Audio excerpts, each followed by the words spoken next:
don't I see Bookworm FM? Where's the? There it is. Did you find it? Yep. Okay. Now I just gotta get the chat out here. Chat's only somewhat important, right? So you can see what people are. Well, let's see if Telling anybody us. shows up because we've changed it a bunch of times. I know. I know. I'm aware, Mike. I know. Don't feel bad. It's all good. Like whatever. Can't control it. It's not.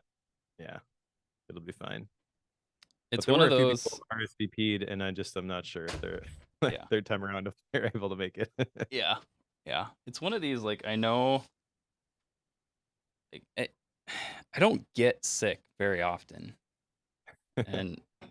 But when I do, I always think I'm about to get over it, and then it lasts a little bit longer, and then I think I'm fine, so then I take off running, and then it makes it worse. And you fall. Yeah, I get it. So I'm the same way. if I would just listen to how I feel Just chill. Yep. and actually let myself recover on that first day or so, I would be over it in a day and a half. But because I insist on running, it means that I'm spending the next 4 or 5 days trying to get over a thing that I could have been over a long time ago. Yep. It's the way it goes. For some reason, I do it that way. You'd think I'd learn my lesson eventually, but there's this insanity thing that I continue to do. Okay, I You think good? I think I'm good to go. All right. Ready? 3, 2, 1. Well, I have to start this one, Mike, by apologizing and saying thank you, all in the same sentence here, because I know that due to me, we have had to move this recording how many times? 4 times? And Something like that. I do not like doing this to you, and especially don't like doing it to the Bookworm community. So my apologies for not being able to fulfill our scheduled timing for when we're going to record. But here we are. We finally made it. The art of clear thinking is finally going to happen. I hope we make it through this. Yeah, no apology needed. For people who aren't watching me change the live recording event over and over and over again, Joe's been dealing with some health stuff. So glad you're feeling a little bit better and or at least up right now. So Yep. maybe you're thinking a little bit clearer than you were. I don't know if that's true or not, but we're gonna try. This book will be the perfect test of the framework that he's going to outline here. If you're able to actually get through this, Yep. see how good this book really is in real time here. You know, I'm not sure there's much called for like brain fog illness stuff in this. All right, before we just bore people with talking about health stuff, we need to jump into action items from last time, follow up. I had 2. I'm gonna go first because you've got 5. And Okay. so I had 2 of these. One was to start asking the question, who did you help today? And I have done this one with great success and started doing this over dinner with my kids and Becky. And this is an interesting thing. My kids have now started calling this kindness acts. Like they're referring to the answer to this question, who did you help today? They refer to them as kindness acts. And I will hear them sometimes calling out, it's like, ooh, you could do a kindness act if you XYZ. Pick up my toys for me. And they are regularly hunting these down. It's very interesting to see like the mind shift for them. So I don't know what that's going to become long term, but we're definitely going to continue doing this. So it's kind of a fun new thing to do over dinner at this point. Awesome. Super fun. I like it. The other one that I had was to talk through what a rite of passage would look like for my kids. I've started this conversation. This one's going to be a long-term, like working this out. You don't just sit down and figure this one out overnight unless you've pre-processed it. So I don't foresee that one needing another follow up. It's just a thing that is now the discussion has been started, which is the part I wanted to make sure happened.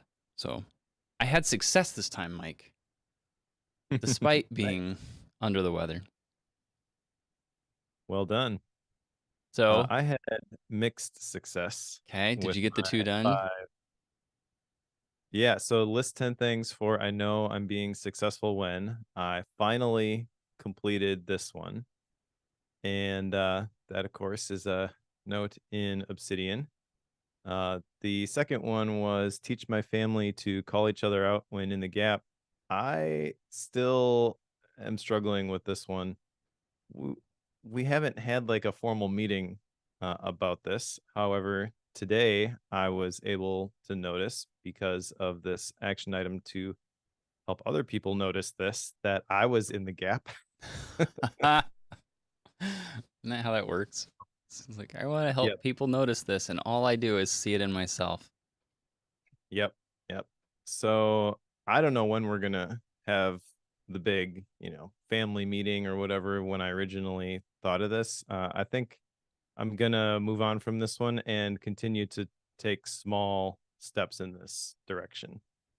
So plan is it is VBS week at church. So when the family gets back, Rachel and I have been talking through some stuff. So I'm gonna point out to her the revelation I got about being in the gap versus being in the gain, and then just kind of mention from there that we're gonna hopefully just highlight this or spotlight this a little bit more with ourselves and with our kids.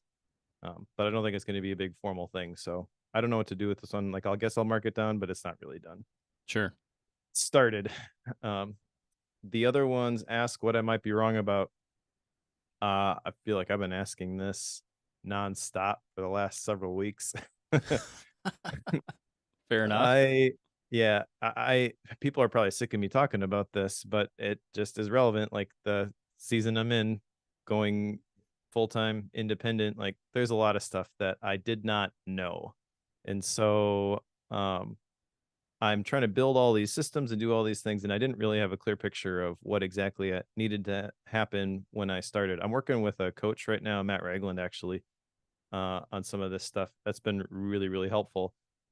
But one of the things that I have done was I created this like email course for Obsidian. So actually, if you go to the Obsidian University website now, it's not sign up for the cohort or the membership or anything like that. Kind of morphing that, and it's just going to be the cohort. The community is going to be on attached to that basically.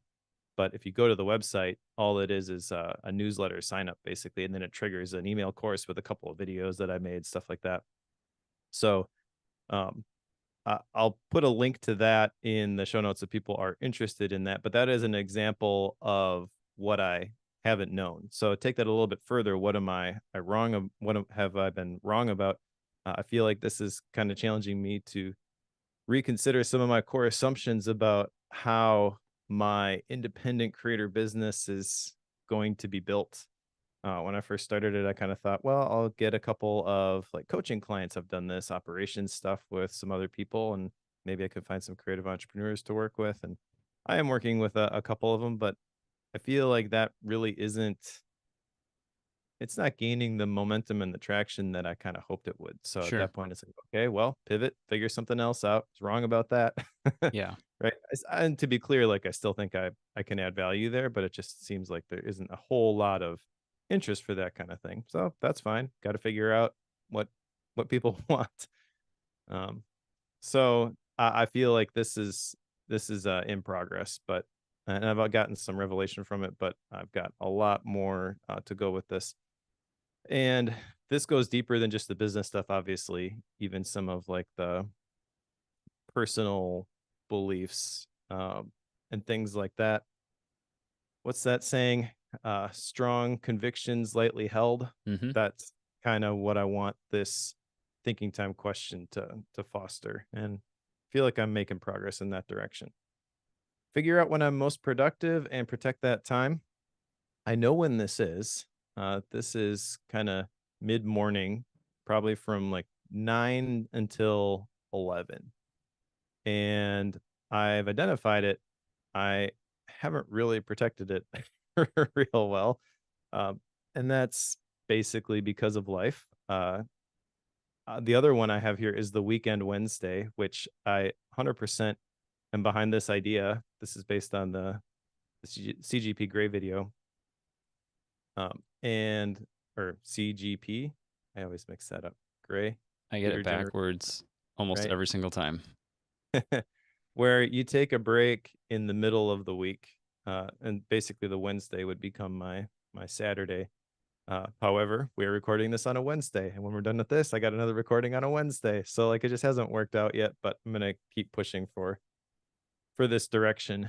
I do think this will fit well with my natural rhythm once I am able to establish that. But right now, feels like I am constantly behind. So yeah, is what it is. Gotta work on Wednesdays currently. But So Wednesdays are your weekend. 9 to 11 o'clock is your best time. And here we are sitting right on top of that. Sorry. exactly. I mean, it is what it is, right? So it's okay. But I wanna try to move the needle here, um, over time. And one of the things that I intend to do with this is like I take guitar now bass lessons once a week, and that has typically been on Fridays because Fridays were my quieter days. I want to change that to Wednesdays. And yes, technically that's like an obligation, but it's not a work obligation. It's a fun obligation. And that being on the calendar means that I got to work around that. So just having that, on the calendar now, things like this in the future, Wednesday's not an option for stuff like this. As long as that container is there, like it's going to get filled because right now I've just got too much to do and not enough time to do it in. But if I start protecting that time for fun stuff, I think I can pull this off at least half the day. That would be nice. Um, maybe I do a little bit in the morning, but the guitar lesson at 10 a.m. is like the cutoff, right? So if I've got some extra writing that I want to do early in the morning, I could do that. But then I've got that hard stop there. Another idea I've had with this is like the one-on-ones that I do with my kids. Typically, been doing those like Monday mornings. Well, if I could do those on Wednesday mornings, now even that extra writing isn't an option. So I'm forcing myself to like go have fun and then go to a guitar lesson. And then at Right. that point, you're in the middle of your day. So I don't know. It'll take some planning for sure. But I think it's possible. Fair enough. Well, hopefully this will help you think clearly because we should jump into today's book. And I hope those all work out well for you. But let's jump into today. So today's book is The Art of Clear Thinking by Hasard Lee. And the tagline of this is a stealth fighter pilot's timeless rules for making tough decisions. This is not to be confused with The Art of Clearly Thinking, which I'm not really sure how the two would compare at this point. Maybe not very well. But in this particular case, this is coming from the world of Air Force, United States Air Force. There's a whole bunch of stories and such from that realm. But yeah, there's a lot of good things here. I struggled with a few things in it, of course, as always. But I'm curious, Mike, your initial thoughts, like we always do. What did you originally think of this? I know you kind of scoffed at me a little bit when I mentioned the title, given how close it is to a different book that we've done. So yeah, what were your initial thoughts? Yeah. So the other book that we did was The Art of Thinking Clearly by Rolf Oh, that's what it Dobelli. was. Yeah. So The Art of Clear Thinking, this just sounds like a dumbed down version of that other book. And I was like, really? Pick a better title.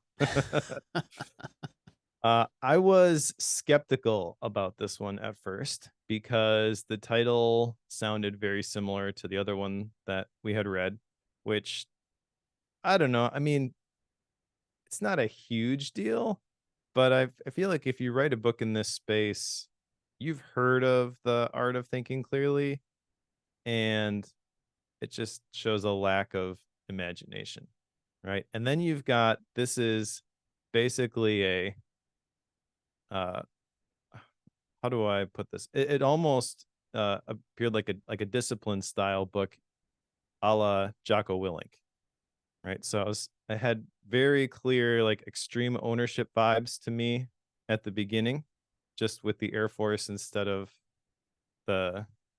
Instead of seals. instead of the SEALs, yeah.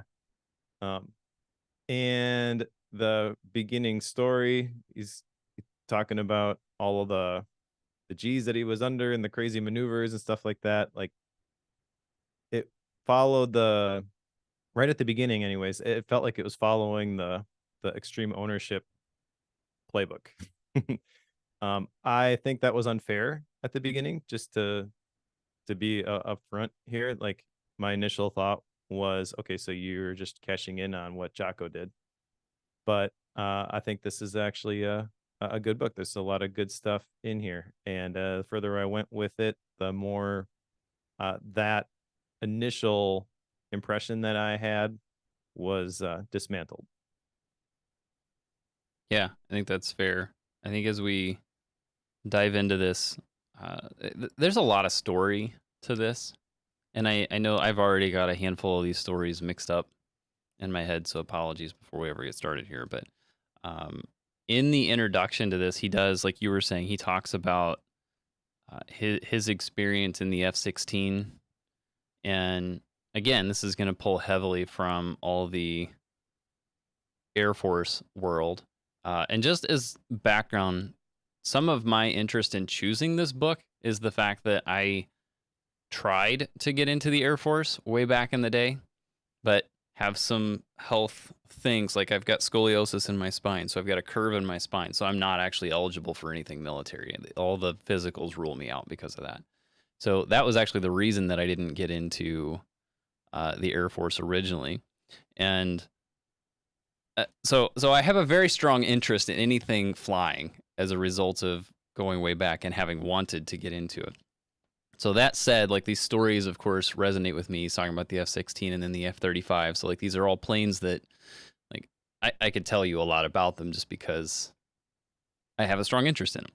But in the introduction, he shows us and starts us off with this Ace Helix. This was like my first like, wait a second, does this actually work out scenario? Because so ACE refers to assess, choose, and execute. And he tells us that he has these 3 sections of the book. So he refers to the 3 sections of the book. He's organized it into these 3 sections: assess, choose, and execute. But whenever I look at the table of contents and float through all the chapters, it's not organized that way. Yeah. And the mathematicalness of this book and the orderliness of it, just like the fact that that doesn't connect. Wait, what? No, you didn't. So unless I sorely missed something, he doesn't actually follow that. It's definitely in there. Like it's definitely something he talks about, but it's not actually organized that way, even though it appears he intended it to be. I'm not sure what happened there. I just don't see it. Maybe I completely missed something. Did you catch it? No, I didn't catch that he said it was going to be broken up into 3 parts. I do remember the Ace Helix, assess, choose, execute, and that does surface throughout the rest of the book in different ways. And I did think it was kind of weird that the first chapter is called assess, and then the rest of them are all different. There is Yeah. no choose or execute chapter. Right. So maybe because I know a little bit about the book proposal process, you typically have to write like the first chapter. So maybe the introduction in the first chapter, like the initial table of contents, was written and submitted to the editor, and then they said no, we're gonna pivot. Yeah. But he never went It's back and fixed it. possible. Still kind of weird, but to be honest, it didn't really bother me until you pointed it out. Yes, it's true. Like here, I'll even read this to you. This is the sentence I'm referring to. Therefore, I've organized the book into 3 sections: assess, choose, and execute. These sections form the pillars for how we make decisions as fighter pilots through a concept known as the ACE Helix. So like, but it's not organized into 3 sections. Anyway, that's me being a snot. Um, that was the thing. Like, okay, he's introducing this ACE Helix, and it's something that, well, let me back up. The Helix part of it is because they graph it according to time. So then you've got those three pieces that then end up being graphed according to time. He didn't actually show it because I still have a little bit of a hard time picturing what he's talking about because he's referring to like second and third order effects over time. So I get kind of how he gets there, but I kind of wish he'd put in an image of some sort to help explain that. Anyway. Yeah, that's fair. Also, I had no idea you wanted to be a fighter pilot. That's Yeah, fascinating. I grew up fairly close to Whiteman Air Force Base, which had some of the stealth planes there on site for a while. So they were actively hunting down people to learn to fly them whenever I was in high school. And I'd been around seeing these fighter jets going over our fields on the farm regularly, and as a result, I kind of became enamored with flying in general. So there you go. Well, the day that we were originally going to record this happened to be during the EAA fly-in. Are you familiar with that? No, I don't know that one. Okay, so EAA is Experimental Aircraft Association, but they have a big fly-in Oshkosh, Wisconsin, which is where I grew up, about 30 minutes from where we live. So we actually went on Tuesday. Oshkosh is a town of maybe 60,000 people, 70,000 people. It's not big. But during that week, when they have this fly-in, people will literally fly their planes from all over the world. And there will be over 1 million people that will go through the gates. Wow. So for that week, they have a big sign they put on the control tower, busiest control tower in the world. And they always have like a bunch of classic warbirds. They have the ultralights, like everything you can think of. All the major airlines have their big temporary structures that they can bring their VIPs to, and they have a big air show a couple times a day. But I remember growing up as a kid, we would go there because it was in town. We would just go in the evening when no one was around and just walk around. And there were always like the stealth planes. I remember seeing the stealth bomber, the SR-71. The Concorde came one day. Like so those types of planes are typically there in like the main corridor. Yeah. You know, they'll be part of the air show every day. So you should definitely come check that out sometime. Yeah, absolutely. People in Oshkosh will rent out their houses to people from all over the world. I have a friend who grew up in Oshkosh. They always rented their house out to this family from Australia. So they just kind of had like this handshake deal. They would rent it out long before Airbnb, like every single year. They were the family that stayed there. But yeah, it's a big thing. And then when I was at Macstock, uh, I I was talking to the guys that are part of Mac Geek Gab were there. So Dave Hamilton and John F. Braun. Pilot Pete was there. So I was talking to Pilot Pete and asked him if he was going to the EA because that was the week after. He's like, no, not this year. He's like, but I remember back in the 90s, I flew the Harrier there. Of course. Of course. Yeah, so if you're interested in that kind of stuff, like that's the place to be. They have all these Yeah. cool activities for the kids. Like cool activities. It's all free, but they have like a whole big hangar where you can go through and you can put the rivets in the sheet metal like to build the airplane wings, and you can, I don't know, but all of the activities take like 60, 90 minutes, but they, they give you a whole bunch of stuff at the Yeah. end, and it's for people who are really serious about aviation. Yeah. It's kind of lost on us. My kids are like, ooh, planes.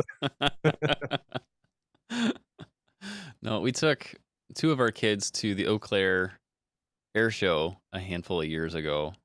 And then, of course, where I was at in Missouri, they had air shows occasionally. I know that I didn't get to go in it, but they had an SR-71 on site at one point. I believe that one was still in service at the time, if memory serves, which I'm not guaranteeing that at all.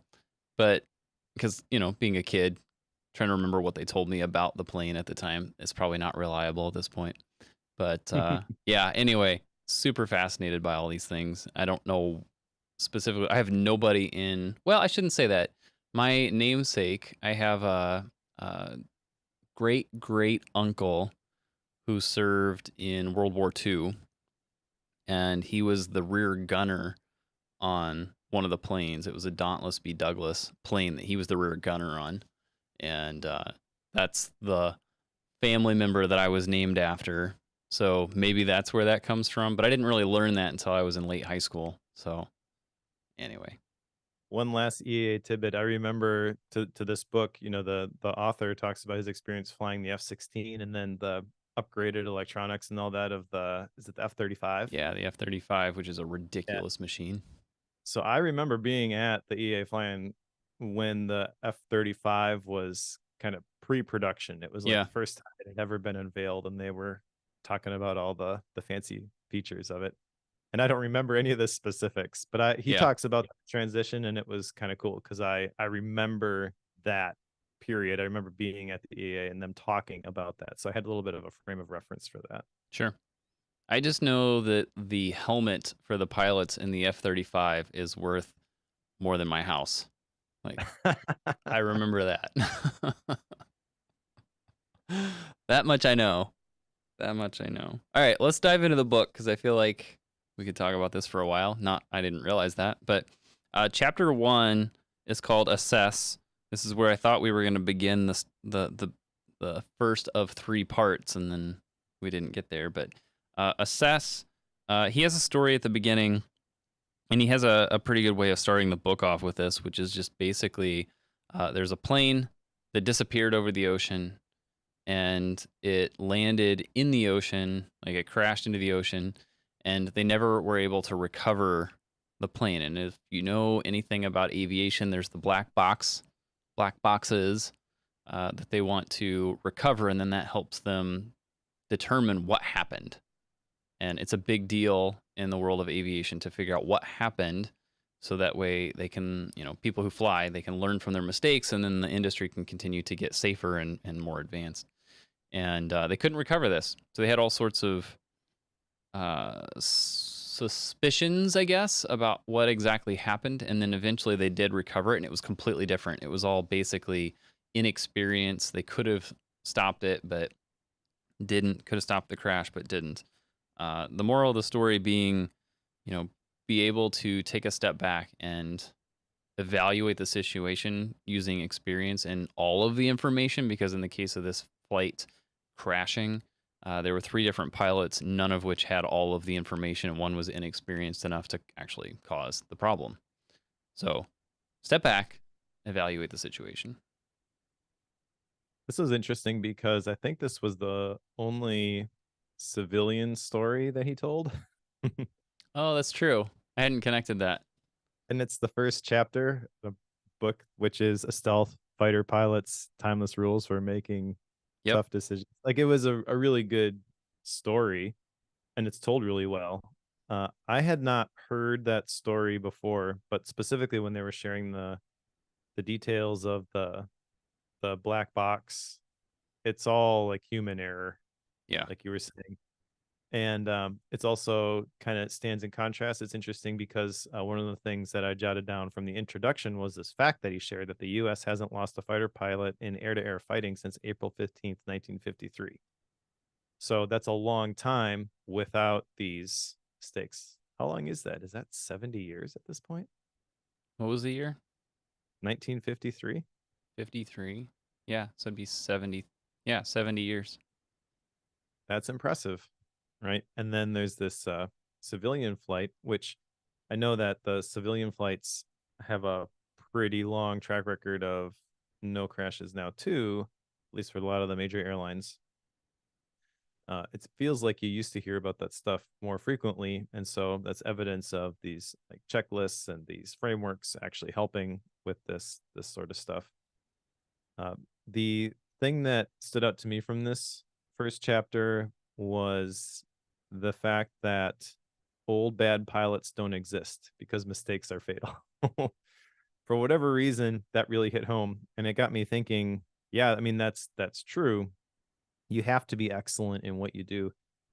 And what if the stakes were that high for me with excellence in the different areas where I have to perform, quote unquote? I'm kind of glad that they're not, but it challenges me to get a little bit better and to have a little bit more discipline. That's not exactly what he's talking about in this book, but just it's been something I've been thinking about a lot lately. Cal Newport actually has a pretty great podcast where he's been sharing his thoughts on this deep life stack that he's talking about. And the very base level is discipline. And basically, doesn't matter where you are at whatever point in your life, the next step towards a better life, a deeper life, is to enact another discipline. And so you kind of go up the stack and then you reevaluate and you come back to the bottom and you create more disciplines. And that's the thing that creates the excellence that he's talking about here too. The other thing I liked was the inserting the space between the impulse and the response. And the way that they do this in the F-16 is they have this rule: before you make a decision, wind the clock. There's this little analog clock, which there's no reason for it to be there.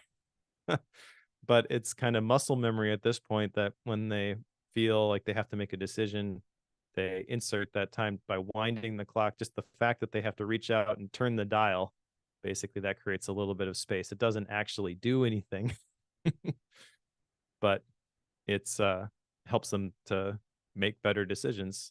And I don't have a clock that I'm going to wind, but it has me thinking about what's my version of that. What can I do as like a default response so I don't respond emotionally? There's been in to kind of piggyback on that, there are people who talk about the space you need to make a decision. Like the bigger the decision, the bigger the space you sometimes need to make that decision. And I have heard of, I don't have an interest in doing this, but I have heard of people setting reminders on their phone because like some of these decisions we're talking about, they're big enough. It's like multiple days or weeks that you need to wait before you make a call on something. And they'll set the reminder or the timer so that like they're not allowed to make that decision until that goes off. And it forces the time period before you make that call. Like I could totally see doing something like that. I am not disciplined enough to actually do that reliably. So it would not become muscle memory and be a positive. It would just be like, I should do this again. And I don't foresee that working in my scenario, but it does make sense. It does seem to be a big deal, especially if you're flying a plane. Yep. So let's go on to the next one, which is called Power Laws. And it's at this point, so like now he's not following the ACE line. Immediately, chapter 2, we're already kind of off. He does reference it towards the end of the chapter, but it's at this point, like I feel like he's starting the process of explaining how to assess things, or like what is it you're going to use to get to that decision later. Like some are in this case, the laws that are at play in that. And some of these laws, I'm just going to kind of cycle through these quickly because I feel like the actual laws he refers to towards the middle of this chapter, towards the end of it, are the parts that I found especially helpful for me anyway. One of those is the concept of exponential growth. Like things can accelerate as you go through them. The other was diminishing returns. The further you get along with something, the less return you get from it.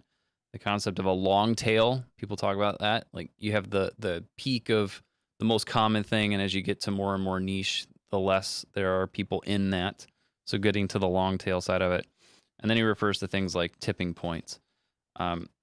The one of these three that I found was the most interesting to me was that of exponential growth. Some of that might just be because I like sound, like running sound for things. Not everybody realizes this, but if you see like the faders on a soundboard, that's an exponential scale, or it's logarithmic. But the scale on that, like if I had the fader and it was like, say, a third of the way up from the bottom, if I were to move it a quarter of an inch, that's like increasing or decreasing the volume by about 10 or 12 decibels. But if that fader is towards the top third and I move it a quarter inch, it may only increase it by about 1 to 1.5 decibels. So like it's not actually linear when you get through that scale. So like that concept, I totally get. Like it's definitely different depending on where you're going to. There's a whole bunch of reasons for that on the fader. Not going to go into that now. But these concepts and these laws are the parts that you need to have embedded in your brain so that you can be better situated to make the decisions and to evaluate a situation.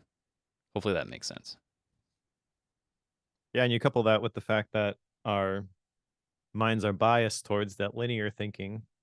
And one of the things I jotted down at the beginning of this chapter is that there's no problem so bad you can't make it worse. Yes, I wrote that down too. That's a great quote. I love that. Yep, I'm gonna remember that one. I really liked the story here about the uh, the college students who had developed the back rub algorithm. I had never heard this story before. Were you familiar with this? I had never heard it. No. Okay, so Backrub was a search engine algorithm, basically. And by the way, this is like a text story, but he did a pretty phenomenal job telling it from as a fighter pilot.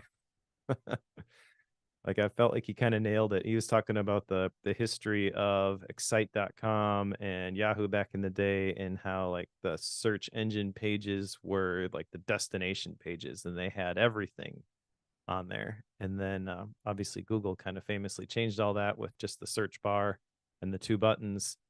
So Backrub actually became Google. But at one point, Excite.com owned this space. And the CEO of Excite.com could have bought the algorithm for $750,000, which is nothing when you consider the fact that Google is now valued at 1.5 trillion. And so sort of missed opportunity here because they were thinking the wrong way about this. They couldn't see where the industry was moving to.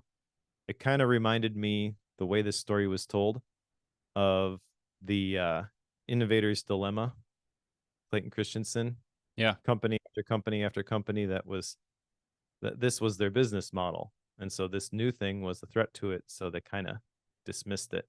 After all, they are the market leader. They hold a firm position, but I don't know exactly what that has to do with power laws, other than I guess try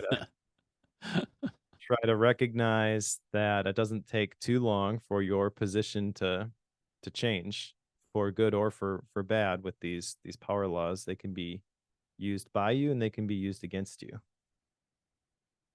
When I first got into this chapter, I couldn't help but think of The 48 Laws of Power by Robert Greene. And I kind of wondered, okay, is that where he got the title for this? This goes back to, is he stealing some titling things or just not being original with it? Like you were talking about earlier with even the title of the book. I kind of wondered about that. Maybe not. Maybe it's just a good way to explain it. And it's hard to come up with a different way of terming it. But I know that seeing some of these laws and seeing how they operate, I mean, it's helpful.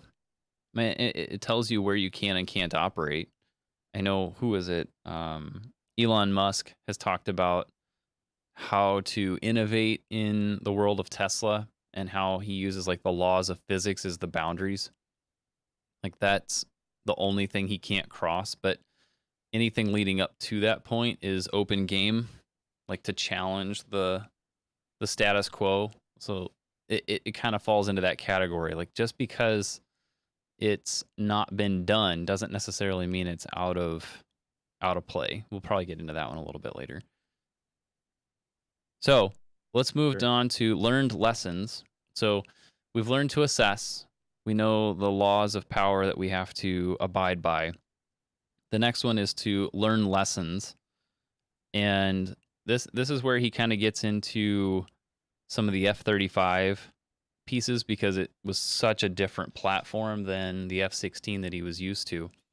And some of these lessons that he's learned that he shares with us are very interesting and at the same time kind of like expected. So let me kind of read through these. The first is to adopt concepts over facts, make the training learner-centered. Coaching is more effective than evaluating. Continually assess where technology can augment your training. Utilize an apprenticeship model. think there's one more. Set aside time to debrief. The last one of those is the one that I feel like I need to do more often because we do so many big events at our church that we oftentimes have like a great big event, which I had this past weekend. Maybe that's why I've been ill. And now I'm in the middle of another week that I somehow have to get through because I'm not well. And so we're in the middle of that. And then I've got another one next week. So it's like 3 in a row within the span of 2.5 weeks. We've got major events going on. And trying to take the time to debrief each one is not something I typically try to do with my team. So just seeing that and being willing to adopt that as something that we're able to do regularly, I feel like that could help us get better over time. But this is stuff he's learned from training fighter pilots. Yeah, that debrief phase, he kind of talks about the different parts of that. There's the reconstruction phase, the analysis phase, and then the instructional phase. And I think that's a little bit too complex for me, anyways. I'm not sure I want to follow a great big formula for that, but I do absolutely think it's important to debrief. I would reframe that, I guess, as reflect. And obviously, I do this as part of like the personal retreat process, but I think it's valuable even at the end of the day. You're considering, what went well, what could have gone better, sort of a thing. What changes do you want to make? But I don't know. This is just too formal for me. The Sure. reconstruction, the analysis, and the instructional part. It probably works really well if you've got a group of people to have that framework that you go through. But for an individual who is trying to make the most of this book that they read, I would say adopt the concept, but maybe don't worry about the details. The other thing that I really liked from this was the first one that you mentioned, that the concepts over facts, because learning is about being able to forecast the future. And while the numbers and the terminology are quick to change, he says concepts evolve much more slowly. I think this is a really powerful idea. And the reason that this resonated with me, I think, is that especially with like the generative AI stuff that's happening right now, it feels like it's changing so fast. And it's impossible to stay quote unquote on top of all of that, but you can still learn from it by just kind of grokking the basic concepts. You don't have to use it for everything. You don't have to have mastered a specific generative AI, but I would argue you should have a general idea of how to use it. And this was kind of evidence to me at Max Talk because there were some people who were curious about it, and then there were other people obviously who are like, "This is a bunch of garbage." Yeah. I'm like, well, let's maybe not dismiss it all that fast. And I feel like if you're focused on the numbers and the terminology, which feel like in the tech space, it's easy to do that because the terminology is chat GPT, or the numbers are processor speeds, or whatever. Like it's easy to focus on that and miss the big picture of what the technology allows us to do. That's the conceptual part for me. And I feel like that is the big takeaway. And it's not really an action item per se, but it's a reminder. Like, don't get so bogged down in the details of all this stuff, but constantly be asking, what does this mean for me? I kind of think of the chat GPT AI stuff as ways to quickly summarize entire areas or entire like technical expertise documents and the like. Just because like that's what it's doing is it's gathering a whole bunch of information from places and then it's trying to spit out the most common denominator amongst those. Like if that's what it's doing, this is a way to summarize information. It's not necessarily to give you specific point blank answers. Like I have tried I've tried asking it questions about how do you make good technology decisions in a church? And it has no idea what to tell you. It'll give you like some how-tos for how to set up a soundboard or something along those lines. Like, this is not helpful. This is not what I was asking. But it's because that information is not really out there and it's summarizing it incorrectly. So it's good for certain things. I get how some people think it's complete garbage. Like, why would we ever want this? Like, I get that. And I also get how people are a little bit of afraid of it. One, just side note here, one of the things people are a little bit concerned that it's going to start like writing code for us, like, and then developers are going to be out of a job. And as someone who has been a developer, I can tell you that that would require a manager or somebody higher up to very accurately tell it what it needs to do. And that is very impossible because the number of times that that document has to get tweaked and retweaked and retweaked, and then there's just an interpretation that has to happen in order to get that done. Like, good luck. Yeah, It's this not gonna go well. I mean, Cal Newport predicted this back in Deep Work, right? With the people who were going to be successful in Yeah, the new economy, because one of the categories was the people who know how to maintain the machines. That's really what correct. asking the question in a right way is. It's figuring out how to write a prompt. And there's going to be different versions of this, but the scenario that you described, just to like double click on that for a second, I tried this, it produced some garbage, so this is garbage. Like, they're not going to be that person is not going to be the one who learns the lessons. The other type of person is, oh my gosh, this is going to eat my job, Yeah, right? They're not going to learn any lessons either because they're going to avoid it at all costs. It's the people who are curious about it and they're kind of poking it around the edges just to see like what it's capable of. That's the thing that's going to provide the learning and ultimately the path forward. yeah. I do want to clarify though that like there are ways that like writing code for you is possible in some very repetitive, very normalized ways at the moment. So like there are ways to do this. Like it can get some base stuff, but when you're on like on the bleeding edge of trying to create something new, that's the area I'm referring to, just to Yep. clarify that. Okay, let's keep moving. So chapter 4, fast forecasting.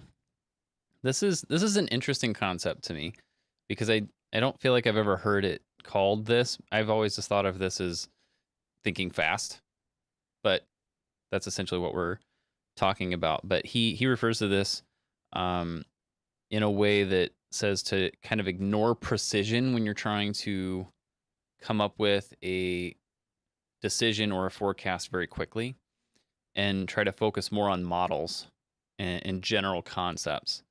So one of the ways that he explains this is through trying to convert Celsius and Fahrenheit back and forth, which I thought was fascinating.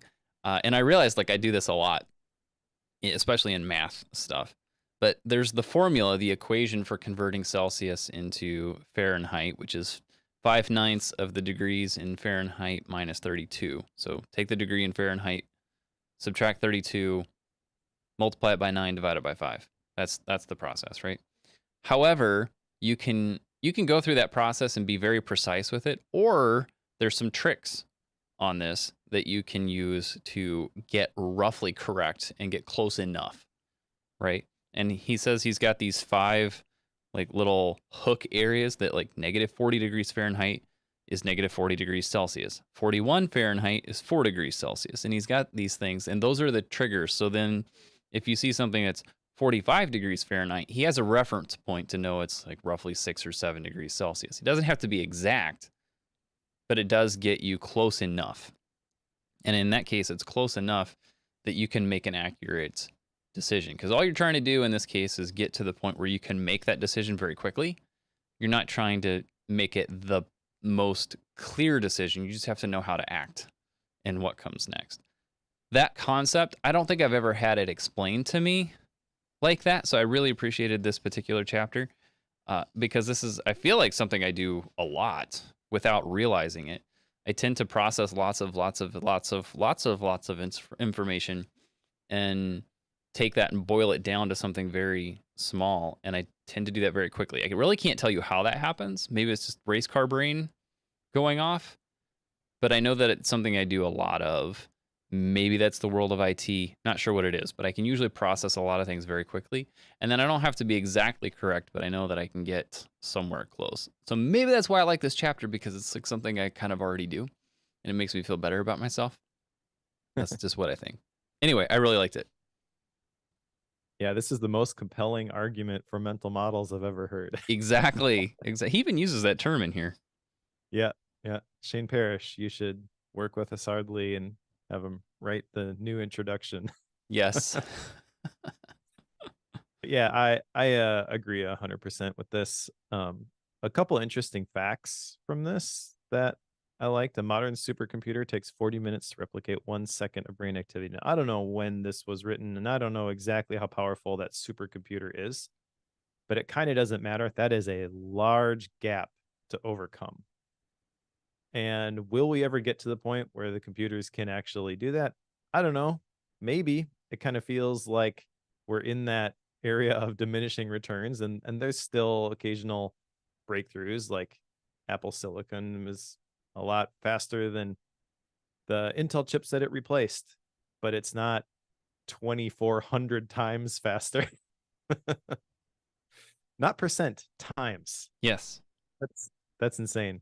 So like it's cool, this whole idea of like the second brain and externalizing your thinking. Obviously, I'm a huge fan of Obsidian. I like the fact that you can visualize these sorts of connections, and it's cool to use technology to do that kind of thing.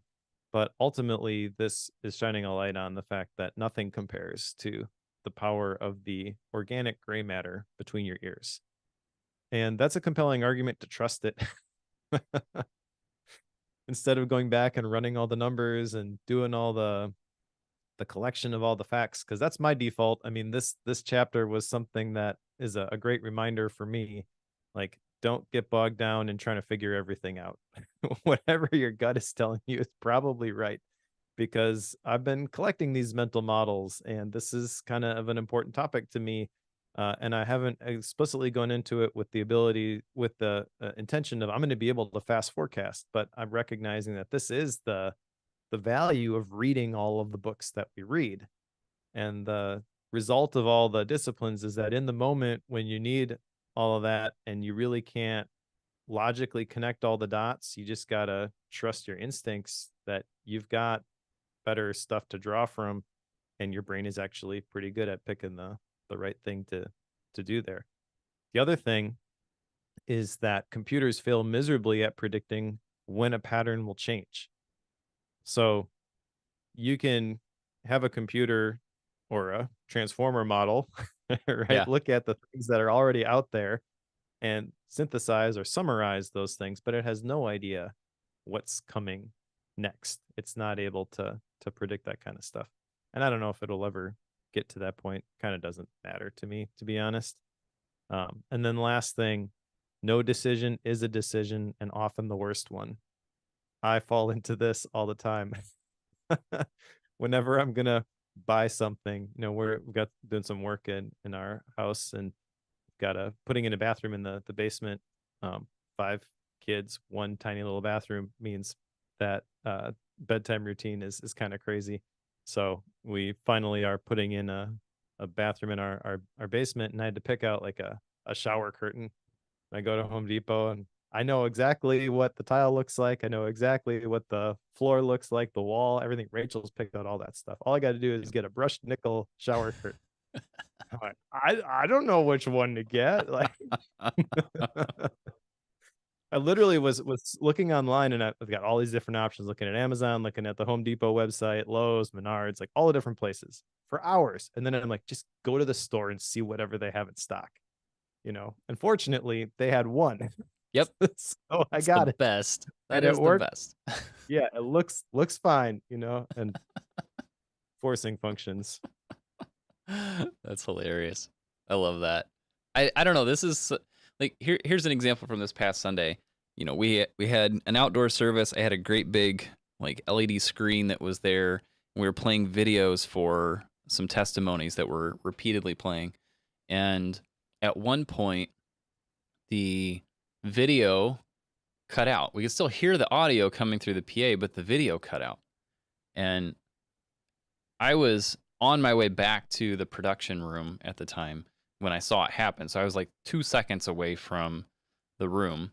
And I walked in, I unplugged the video cable, which freaked out the guys that were back there, and plugged it back in, and it came back up instantly. So the video was only down for about 4 seconds, and then it came back up, which most people, when they see something like that, just attribute it to some weird glitch and they don't ever think about it. Nobody even commented on it. Most people didn't even notice it happened.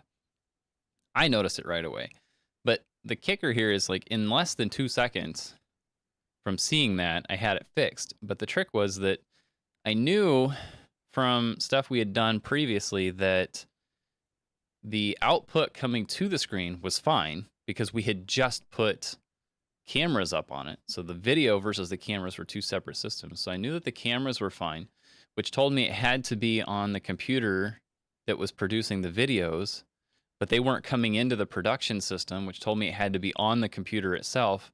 Knowing that the audio and video were coming out of it separately, I knew that unplugging the video side of it wasn't going to affect the audio, which was the most important part. So there's literally, to me, there's no risk in unplugging that. And that's the most likely problem. But again, in 2 seconds, I knew that. And it's purely because, one, it's experience, and two, it's the breakdown of here are the different components of what's at play, like the model of how this structure works. So then there's this one component that's not working correctly, so that has to be where it needs to be. But in order to summarize down to that level, you have to have a lot of background on the system, which I think is some of what he's getting at. Is like you have to have these mental models in play and understand the structures. You don't have to understand the specific facts. Like, I have no idea why it glitched. Do I need to know why it glitched? Do I need to calculate what the frame rate was of the video coming out of that system? No, I don't care. None of that matters. The only thing that matters is that I didn't have a signal. And in order to get a signal back, my best chance is, the classic IT, let's restart it. That's it. It's amazing how often that works. Anyway, I liked this chapter. Just there you go. Good one. The next one is called Creativity. I'm guessing you liked this one. Just gonna throw that little tidbit out there. Did you like this chapter, Mike? I did. I Okay. like the quote on page 177. Creativity is one of the few resources that can provide an exponential advantage to those who are able to harness it. And I like the definition of creativity, which is generating alternatives from which we can assess expected value. That kind of makes it seem like, oh yeah, everybody should do this, which I think is one of the limiting beliefs when it comes to creativity. Creativity is simply connecting things in non-traditional ways. It's not producing art using a specific medium, which is what a lot of people think of. Oh, I'm an engineer. Oh, I'm a lawyer. I'm not creative. Yes, you are, or at least you should be, because it'll make you better at what you do. Yeah, this one, it's an interesting chapter, and it has a lot of, like, we've talked about creativity a lot on the show. And there were a couple of the stories at the beginning, one of which was about, they needed to have I think it was a helicopter. They needed it to have longer range. And one of the more inexperienced pilots said something about, well, if we just drop a missile bank, we can put a external fuel tank on it and get the range we need. It's like completely untested, never been done. They did it, worked great, right? So stuff like that is fascinating to me. You got to have a little bit of outside the box thinking. And there was also the one where a guy used old radios to sneak underneath of some I'm going to botch this badly, but they were shooting missiles towards radios, the enemy was, and he used other radios and only turned his on and off at times in order to confuse those missiles, and it worked really well. He still got shot down, but it Yeah, got him so where he needed to go. that was, I think, an anti-aircraft system, but it was There an you go. older one, and it took a long time to boot up. And when it was online, basically, you're producing a radio signal so the enemy could figure out where it is. It's not supposed to be movable, but they packed it up and unpacked it so many times that they figured out they could do it in so many hours. Yeah. So they actually did make it more mobile. And as a result, they were able to shoot down this stealth plane that the U.S. had that they figured was completely invisible. There was no way anyone was going to be able to find it, let alone find it with this 1970s Soviet era technology. But that's exactly what happened because the guy got so good at using it and he knew how to use it so well to circumvent the advantages that the US technology had. Yeah, and there's also and just to put this book into a time frame, this was released earlier this year.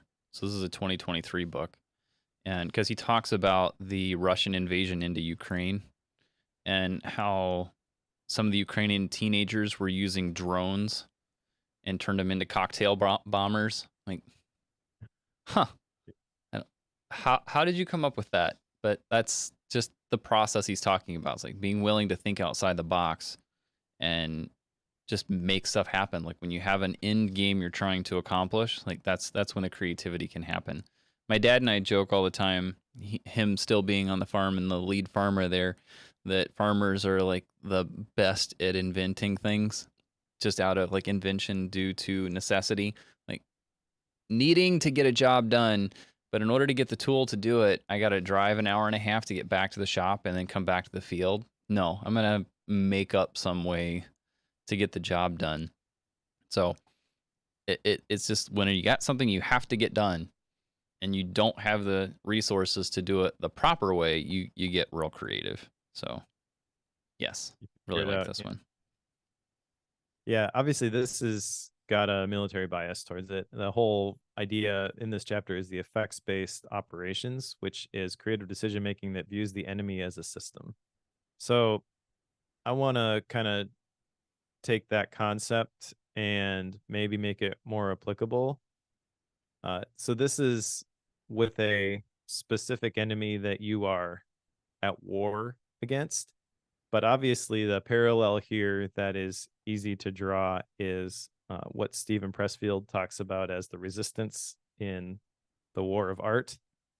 So I feel like there are ways to be more productive and more creative, even if you're not fighting another actual person, Yeah. by embracing this concept. Because really, all that book is effects based operations for overcoming the resistance. And so, again, no action item associated with this. Not sure I have any action items, to be honest. But I think this is a cool idea. And it's really the system is producing the results that we're getting. And if you're unhappy with the results that you are getting, then change your system. A system has three parts: it's got an input, it's got a process, it's got an output.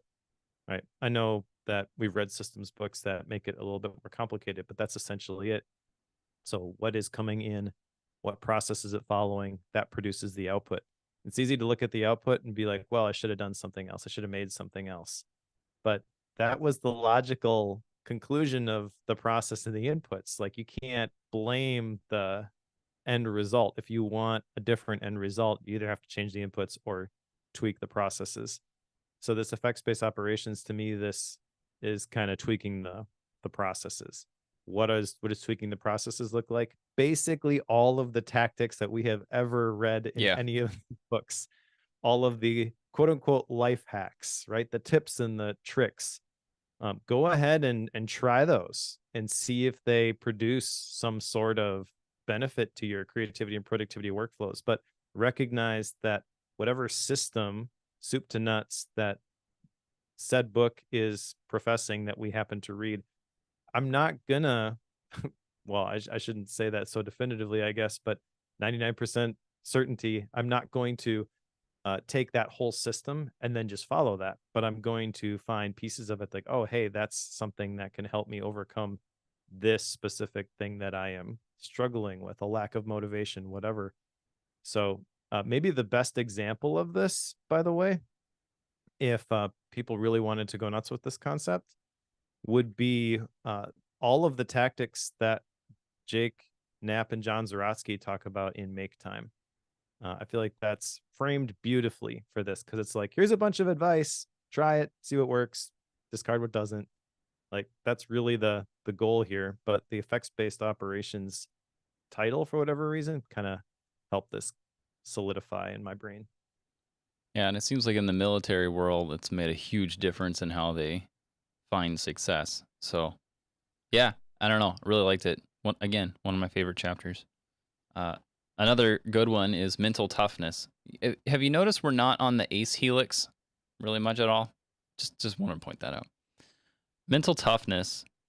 Uh, he initially starts this off by talking a little bit about stress. At least near the beginning, he's talking about that.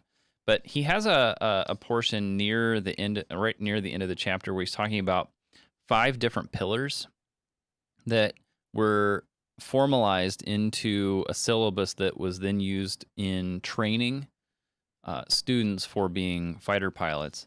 And this was used as a way to help develop this mental toughness that he's referring to. Now, these are very long points. I am not going to be able to read through this whole thing, so I'm going to try to summarize these for you because we're not going to take that amount of time for this. But the first one was that, and this is the classic, like you don't rise to the level of your expectations, but you fall to the level of your preparation.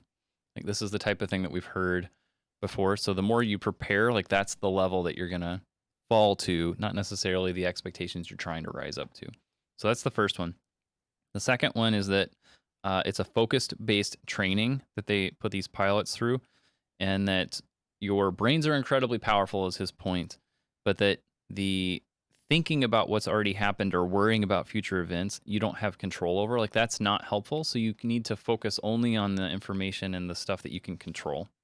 The number 3 is that you need to learn how to calm your body and mind during stressful events. Again, I was talking about the stress side of it. They learned that whenever pilots or anybody is under stress, the mental clarity that they have to make decisions is significantly impaired. So being able to calm yourself down in order to make a good decision is super important. They also, number 4, they systematically build confidence. You kind of see this in kids.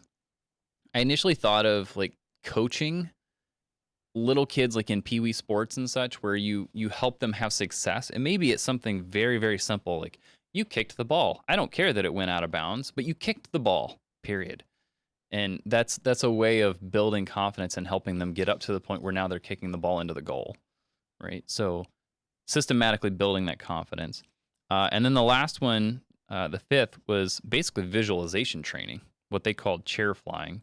Basically, you're sitting and visualizing your way through the process of flying a jet, per what he's referring to. But that practice is one that I know we've referred to quite a bit. Visualizing things before you go through it, and we've read about how that has the same value as physically doing it for real. So definitely something that could be incorporated. But yeah, these are all the practices that they go through to help build mental toughness into their pilots. Yeah, a couple things I want to touch on. The you don't rise to the level of your expectations, but fall to the level of your preparation. That probably the most famous reframing of that is by James Clear. At least in our world, you don't rise to the level of your goals; you fall to the level of your systems or habits. And then you were talking about building confidence, especially in kids. That resonates with me because soccer starts this week. I'm coaching the middle school soccer team, and I never thought I would coach middle school soccer, but I've been doing it now for a couple of years. I've been the assistant coach. This year, I'm actually the head coach. The previous head coach doesn't have a kid in the program anymore, so the program's going to continue. Someone needs to head coach, and everyone's like, "Michael, do it." So I'm doing it. Good But job, Mike. one of the things that is surprising to me is seeing that confidence develop. Like that is incredibly rewarding. I shouldn't say surprising, but it affects me in a positive way more exponentially more than I thought it would. There is really no better feeling than seeing uh, a kid who, especially like at the beginning of the year, we're a homeschool team. No one's really super serious about this. We're not winning any championships, anything like that. We had a good team last year. We went undefeated, but it's not like you get an official trophy. We won the conference or state champs or anything like that. So In high school, they have these different tournaments and things that they do, but it's middle school, right? So it's kind of like it doesn't really matter. The thing that really matters is that people are growing and developing as people. And so you get these kids that come at the beginning and some of them had never played soccer before, right? And we're working on basics like passing, touches, all that kind of stuff. And then by the end of the year, they can do something that they didn't think that they could do, and you see their eyes get real big. It's like, wow, I surprised myself. That's super, super cool. Um, the other thing I want to hit on here with the visualization training, I may have shared this before, but with my background with the family business and emotional intelligence, there was a study which is attributed to the University of Chicago where they had three different groups of athletes. And the first group practiced free throws every day for an hour for 30 days. The second group didn't touch a basketball, but they practiced visualization, this chair flying that he's talking about.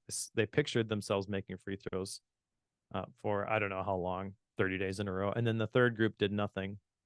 And what they found was that the people who put in all that work to actually improve their free throw shooting, they improved by like 18%. But the group that didn't touch a basketball but practiced visualization, they also improved almost the same. It was like 17%. It was like 1% lower. And they never touched a basketball. Right. So that's the power of the visualization. If you can see yourself doing something, you can do it, even if you don't really know how to do it. So obviously the best version of that is that you combine those two. You practice physically, but also mentally. And then the other thing here, this whole chapter is mental toughness, right? So recognize when you're not in a spot to make these good decisions. I feel like I've not been in a good spot to make good decisions lately because I've been fairly stressed. But there's a line here. He says, you lose 20 IQ points the minute you put on the helmet. So recognize that. And then that's the whole point of the ACE Helix and the systems and the frameworks and the checklists is to kind of mitigate the fact that you're not at your peak. Yeah, all of that is to build up that toughness he's referring to, which is just confidence, I think, in being able to be decisive. That seems to be what he's referring to, which is why he goes into this last chapter, which is to prioritize and be decisive. And this is where we get to dive into the Eisenhower matrix. And he quotes Eisenhower's famous saying, which I don't have in front of me, which is that what is urgent is seldom important, but what is important is seldom urgent. And he takes us through the four quadrants of the whole thing, and then how to make those decisions. And this is again, there's not really any rocket science to this. No pun intended there. But this is something that we have talked about, but it's really just trying to whittle out all the unnecessary details and just focus on the ones that you have control over and the ones that get you to a quick and accurate decision. And that's effectively what he's saying here. But he does go through a lot of the Eisenhower and D-Day stuff here as well. So, yeah, very interesting. So I obviously am familiar with the Eisenhower matrix and I'm familiar with that quote that you shared, but I feel like this story this time had more detail than I had ever heard before. He's a really good storyteller. And so he's actually talking through the historical events of Eisenhower and the other leaders being in that secret location, except it's not so secret anymore. And he kind of frames the story that way is like there was this place and this is where it is. And then like this is what happened there, which was an interesting approach. So I feel like if nothing else, this adds a little bit more color to the Eisenhower matrix. But I feel there's a couple other things he points out here that for some reason I'd never heard this framed this way before. So we've got the Eisenhower matrix, the urgency and the importance, and there's this quadrant 4, which is not important and not urgent. That's the distractions, right? We've heard that part before. But he calls out that that quadrant is different than leisure time. And the difference is that these are things that are not urgent and not important. These are things that on that matrix that would uh, take from you, but leisure time actually adds to you. It recharges you. And that's maybe if you think about it for any amount of time, that seems obvious. But I like the fact that he called that out because I feel like you can look at this and think, oh, all that fun stuff, that's not important. It's not urgent. I shouldn't do that. And I think that's one of the mistakes that people make when it comes to productivity in general, but time blocking specifically is like, well, I'm going to make use of every single hour. But if you try to make use of every single hour and you're constantly trying to be productive, then you're going to burn out. You need to schedule the fun stuff. The minute that you start scheduling the fun stuff, it becomes lot more achievable. And then the other thing he points out here, which I recognize I got to listen to this, don't go above 90% capacity, right? I feel like I've been redlining for a while, but I also feel like there's not a whole lot I can do about this at the moment. So I'm not sure what to do with that other than to be aware of like, hey, you can't do this forever. So start trying to take your foot off the gas a little bit. Yeah, I definitely resonate with the last comment you made there because for a few months now, I've been trying to learn to work through my tasks with focus and deliberance and not necessarily speed. So regularly I'm working through something, but I used to hustle through things all the time. And I've just found that like the list is never done. It doesn't matter if I have 3 things on it or 30 things on it. There's always another one. So I'm trying to get to where I'm just focusing on the one I need to do right now. So depending on how I'm feeling when we're done with recording this, I need to go in and work on putting some headsets together on the soundboard.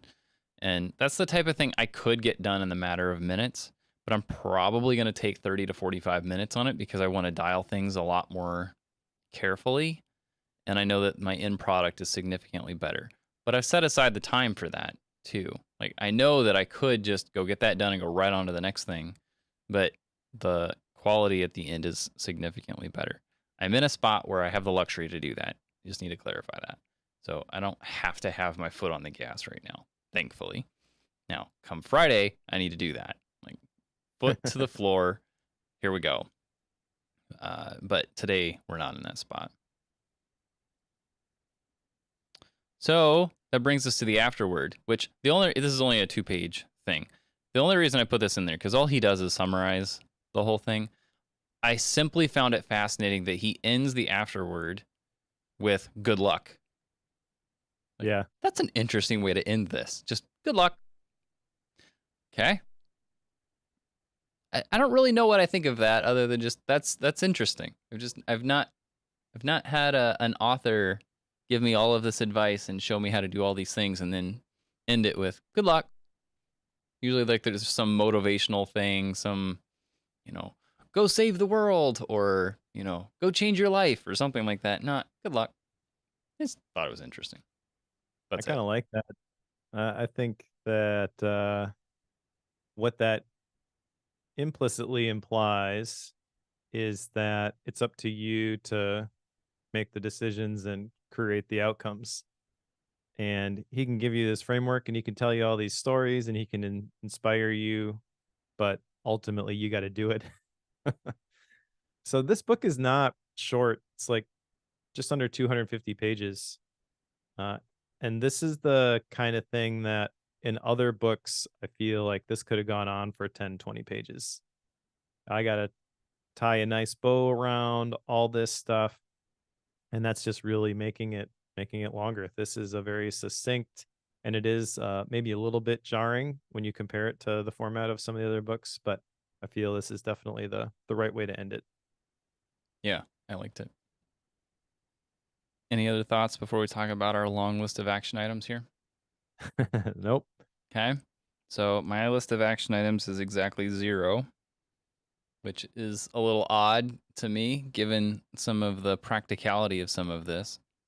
But I feel like that's because there's a lot of like mental training stuff here that's involved. But I don't know. Do you have any? I do not. I don't have anything from this. I'm trying to even think of what the action items could be. I guess something like implement the Ace Helix for decision making. There's lots of like little things, kind of aha moments, but there was never anything tactical like this is what you should do in this particular situation, which is kind of surprising. I feel like the book is kind of set up for that kind of stuff. So to get to the end and not have any feels a little bit weird. It does. I would agree with that.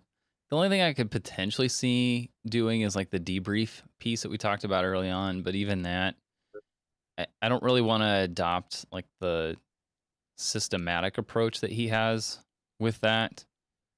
So I'm not gonna put that down just because I feel like it would be more like a review process and there's teams involved. So I don't know. It seems like it's excessive to do that. But so I have no action items, which would then bring us to style and rating.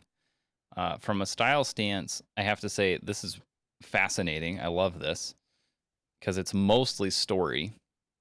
You okay with that, Mike? It's like reminiscent of fiction. You okay? Except it actually happened, so it's all good. Oh, okay. So if it's nonfiction but just a story, you're okay with that. All right. All right. Just clarifying. So what if it was a fiction story but you didn't know it was fiction? What if someone told you it was nonfiction? What about like historical fiction? I I don't know. I All right. guess try to trick me, see if you can pull it off, but I have a feeling I'll be able to smell it out. So Anyway, as far as style goes, I love this. Uh, Definitely uses a lot of story to help drive points home. It's really hard to miss his point at times. Sometimes we read these and it's like, how does that story play into that? I didn't have that at all here. So, uh, absolutely loved it. I am a little thrown off by the ace parts thing at the beginning and then that not existing. It kind of feels like a bait and switch of sorts. So I'm a little thrown off on that one. Not really sure what he's doing there. But anyway, as far as a rating goes, again, I really like the book, but I don't feel like it's a 5.0 book. But I can pretty easily, from my stance, put it at 4.5. I say that partially knowing that my bias towards liking, you know, aerospace related books is probably putting a bias on that rating because there's so much of this like, oh yeah, that's really cool. So I got super excited about some of these stories. So I know that there's some bias in that a little bit. So, but regardless, as far as like the concepts go, I feel like if you're going to work on trying to be better at making decisions and such, there's a lot in here that can help you do that. There's some frameworks you can use. He doesn't tell you that this is the only way you've got to do it and you have to do these things. It is kind of laid out in a way that you can say, here are the things that are possible, adopt those as you need. He doesn't explicitly say that, but I definitely caught that vibe. So, anyway, all that to say, I'm putting it at 4.5. all right. Well, as I mentioned at the beginning, this book started off a little bit slow for me because I felt like it was at the beginning a cookie cutter of Extreme Ownership by Jocko Willink. At the end of the book, I feel like that is an unfair assumption to make at the beginning. It is a little bit weird, as you pointed out, with the introduction in the first chapter and then kind of abandoning the Ace Helix for a long period of time. But the content that's in here is really good. Some of the ideas are really powerful. The big tactical stuff, like the Eisenhower matrix, I feel like those are things that we have heard before. But as you alluded to, he is a phenomenal storyteller. And just to be clear, my thinking on stories specifically, I think this is really important. I recognize that if I'm going to be a content creator, essentially I have to become a good storyteller, whether that is via writing or via podcast or via YouTube. And it's something that I don't feel like I'm great at, but I'm trying to get better at. Another very brief side note, I worked for a short while with Aaron Beverly. He was, when I worked with him, the runner-up for the World Championship of Public Speaking. He's since won that competition. and he told me at one point I should develop a story file. So I've been trying to do that, like different stories that I could pull out in different situations and have different versions of them. So here's like the quick 3 bullet one. Here's the all the details for the longer ones, and really those stories about what happened to you. That's what is fascinating to people, and also is harder to argue with. Rule number one: don't argue on the internet, right? So I'm not going to debate facts or theology or anything like that, but I will share stories. So I like that concept, and Hasard is very good at it. Um, I I like the book a lot. I am surprised that got done with it, and neither of us had any action items from it. Right. That feels a little bit weird. I also feel like there's nothing really solid. Like I walk away from this, and like I have these mind node summaries that I do, like the mind maps, and those are available to Bookworm Club members. But I also bring those into Obsidian, and I force myself to write a 3 sentence summary of the book. I have no idea how to summarize this book in 3 sentences. There's no unifying thread throughout it, in my opinion. The Ace Helix, I feel like, was supposed to be that, but it's not super strong.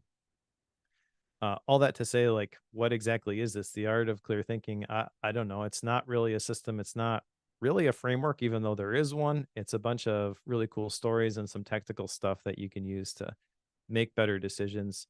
Um, but I don't think this is one of those books. I could be wrong, but I don't think it's one of those books that I'll look back on like, um, well, insert how to read a book, or lots of other ones at this point that at the moment didn't seem like a necessarily a big deal, but over time they've grown in value. And oh, I'm so thankful that I've read this one. I don't foresee that being the case with this one. So I think it's a good book. I think it's an entertaining read. I think the Bookworm audience would enjoy picking this one up and going through it. I think it's a pretty easy read. Lots of stories again, but I'm going to rate it at 4.0. I don't think it had quite the impact that I'm looking for in a 4.5, and I don't predict that it's going to leave a lasting impact. This is one that in the moment, as we're having this discussion, I'm glad we went through it. Glad I was able to talk through it with you, but I don't feel like this changed my life in any significant way. Awesome. All right. Let's shelf it. What's next, Mike? Next is Life Worth Living by Miroslav Volf, Matthew Grossman, and Ryan McAnally Linz. I'm probably butchering those names, but these are 3 authors who I believe co-teach a class called Life Worth Living, I think at Yale. I've just started this book a couple days ago, and I did not know that this is basically a curriculum for a college class on figuring out lifestyle design sort of stuff. Good to Uh, know. it- Not started there's it yet, actually so Yeah, there's actually a workbook that goes with it. I saw on Amazon. I don't have the workbook. I don't think I'm going to go through the workbook. Um, and this will be interesting because it's a pretty long book, and there's a lot of like reflection questions at the end, and you're supposed to wrestle through those. I think we'll kind of naturally do that a little bit as we go, but obviously the bookworm format, we're going to finish this in a couple of weeks. So um, I don't know, going through it a little bit faster than intended may have consequences. I guess we'll see when we sit down to discuss it. yeah. Well, after that, I want to go through The Good Life by Robert Waldinger and Mark Schmitz. Not Mike Schmitz, Mark Schmitz. This was a Bookworm Club recommendation that I was cycling through those this morning. It's like, or no, it was last night. It's like, which one of these is most interesting to me? And that one was it. So super excited to go through that, mostly because it's Mark Schmitz. So we're going to put Mike's reputation on the line by somebody he doesn't know. Oh boy. How about Gap books, Mike? I do not have any Gap books. I mean, I have a stack of Gap books that I would like to get to at some point, but it hasn't happened yet. Yeah. Yeah, I don't either, given the craziness of the last 2 weeks and the upcoming week or so. Not happening. Not happening at all. Well, that all said, big thanks to those of you who have joined us live And for those of you also who make recommendations in the club, we definitely do go through those. And I think at this point, we're probably covering about half of the recommendations that are in the club.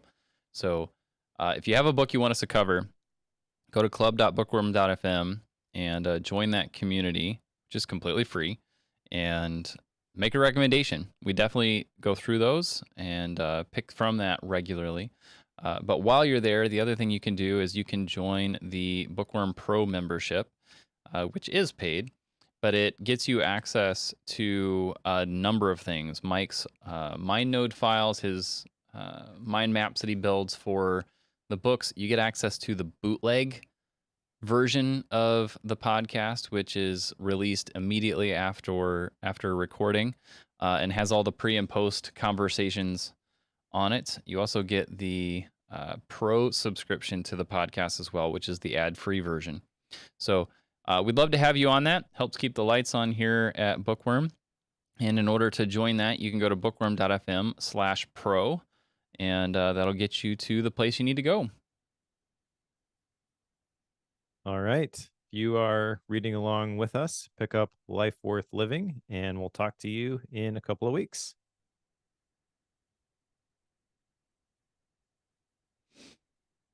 Okay, I need a nap. You made it, Joe. Good job. We got it done. All right. Thanks for making it happen. Yes.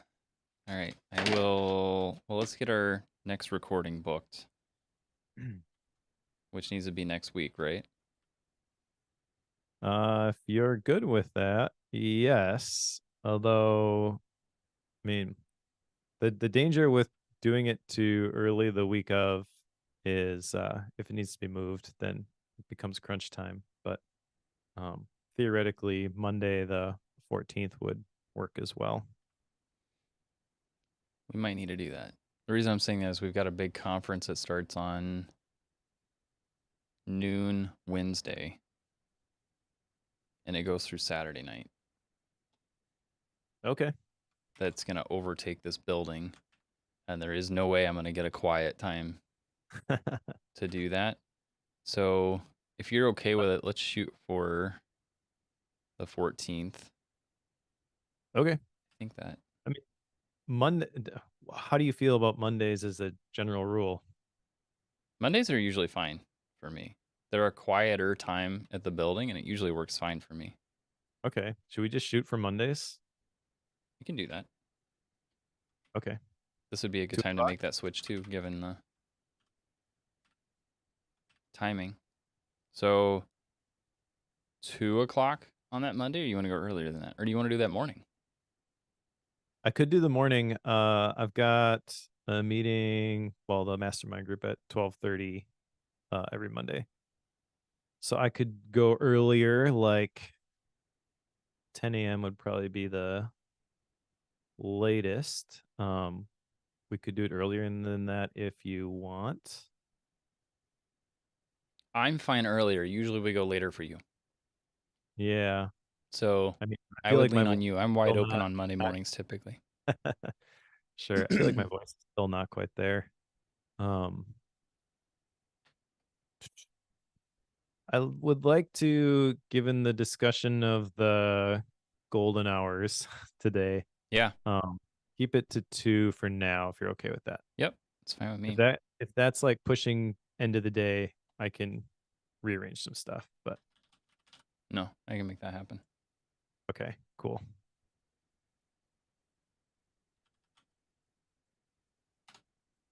The only time that's gonna get messed up would be probably Obsidian University. So I feel like we can work around that when we get there, though. okay. That's what I thought. Okay. Sent you an invite. Cool. Got it.